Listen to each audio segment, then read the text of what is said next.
지난달 출근을 하던 50대 가장이 만취한 60대가 몰던 차량에 치여서 하반신 마비 판정을 받은 사실이 뒤늦게 알려졌습니다. 그런데 한 달이 넘도록 경찰 수사는 제대로 이뤄지지 않았고 가해자에게 윤창호법도 적용되지 않았던 것으로 드러났습니다. 손하늘 기자가 취재했습니다.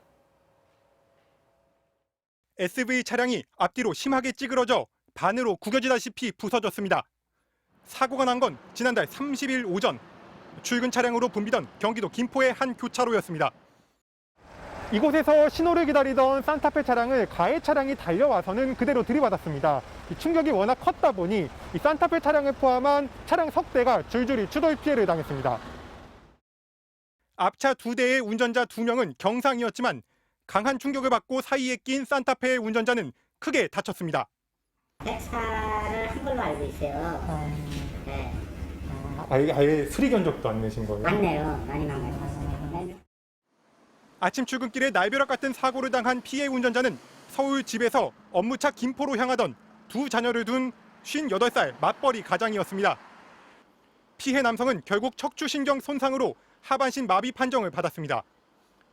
61살 남성인 가해 운전자는 사고 직후 혈중 알코올 농도가 0.250%, 면허 취소 수치의 3배가 넘는 만취 상태였습니다.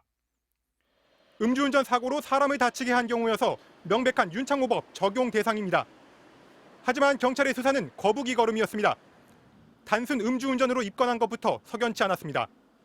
가해자도 중상을 입고 병원에 입원 중이라 조사를 제대로 못했다는 게 이유였습니다.